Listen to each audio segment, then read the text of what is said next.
Hey all, Baruch Levi B here from the Defiant Spirit. Thanks for tuning in and listening to my video. I have a podcast over at thedefiantspirit.org, and you can go to the podcast page and listen to all my podcasts. I just finished a series, what I'm calling the Geneagram.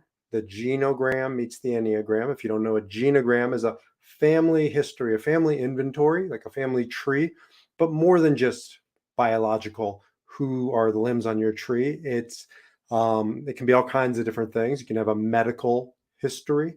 In this case, it's a history using the Enneagram. If you don't know, the Enneagram is an ancient personality roadmap. There are 9 fundamental types. You see behind me, that's the Enneagram. And I use it in my own life as well as guiding other people. That's what I do. I'm a logotherapist, a meaning coach, and I guide people to find deeper meaning, greater purpose in their life.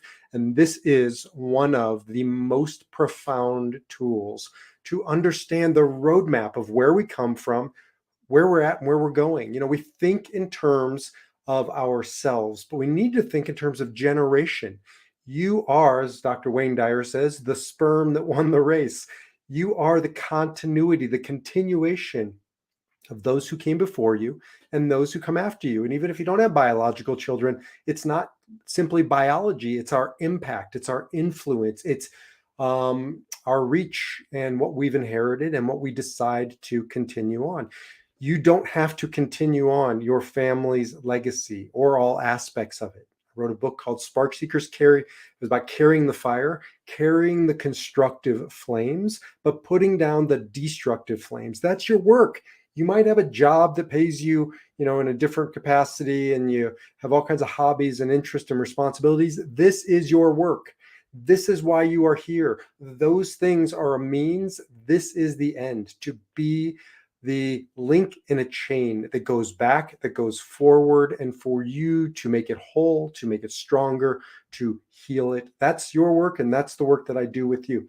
So using the Enneagram, and I'm going to show you what I mean by a genogram, because I created one. I created one for my family. I can't tell you how meaningful and transformative this has been. So this is the Enneagram, and this is my immediate family. You got me up here. I'm an Enneagram 8. I have my daughter who's an 8, Maya. I have another daughter who's a 9, a peacemaker, Shoshana. My best friend who passed away, Mark. Maybe some of you knew Mark. He was my brother, and very much part of my family. And so a 9, not coincidental, the same one as my sister. If you know my sister, Rebecca Rosen, she is an Enneagram 9. And so, I can start to see the patterns of who I gravitate towards, my siblings, if you will. Now, my brother, Zach, is over here. He's an Enneagram 1. And it's interesting because my brother, my sister, and I are all part of the 8, 9, and 1, which is the body or gut or instinct triad. And that's all control, trying to control. And it's just not coincidental because my father, Shelley, as many of you know, really struggled with. It was unpredictable. It was hard to understand which mood he would be in on which day. And so when I look at this Enneagram, I understand why my brother, my sister, and I all ended up in the controlling triad to really kind of create some stability, some normalcy in our lives. Again, I'm just showing you some of the ways I use the Enneagram in my own life and guiding others. And my wife Ariella down here, and my son Aviv. Now it's so interesting. We each have sort of a version of ourselves. Maya is a mini me, and Aviv is a mini Ariella, and with the positives and the negatives that they've inherited from both of us. And so you can see they're working out sort of their karmic, their generational patterns, and they'll have their own Enneagram constellation. My mom is an Enneagram 2 over here, the nurturer, the helper, and she really held the stability of the family. And so I can start to see what my dad, well, being a 1, would have never married a 1. He needed the nurturing quality that my mom had and continues to have, and has that influence on our lives. Now, she, in so many ways, got that from her mom, my grandma Flo. And so you can start to see my grandma had a daughter like her type. And this is a pattern that repeats over and over. There's 1,000 different ways I could show you this and read it and we could work through it. Now, you may say to me, hey, B, I don't know my family's Enneagram. It doesn't matter. We can talk it through and create the constellation. So I didn't know my grandpa Harold down here is a 5. I didn't know his type, but through talking with my sister, my brother, my own inner work, exploring it, I've come to understand that he's a 5.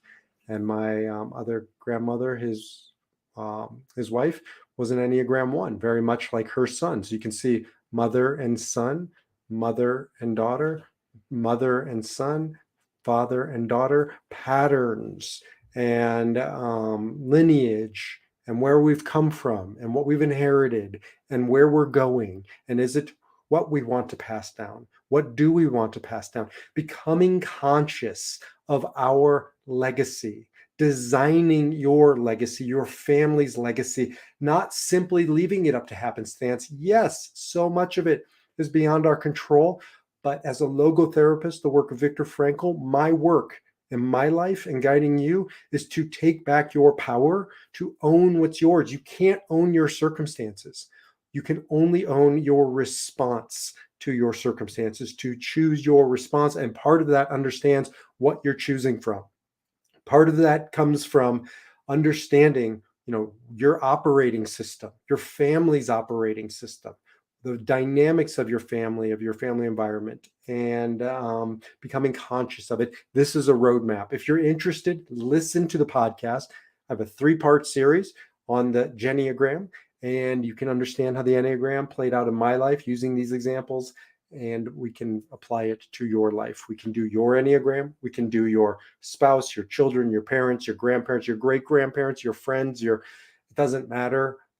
Whoever's meaningful to you and necessary to be on that Enneagram, we'll figure them out, we'll place them, we'll get you going so that you have this consciousness roadmap so you can design your legacy to heal the generations and to pioneer new pathways into the unknown for your children, your children's children. Give me a shout, Baruch, Baruch at defiantspirit.org. Jump over to defiantspirit.org. And until the next time, defy your number and live your spirit.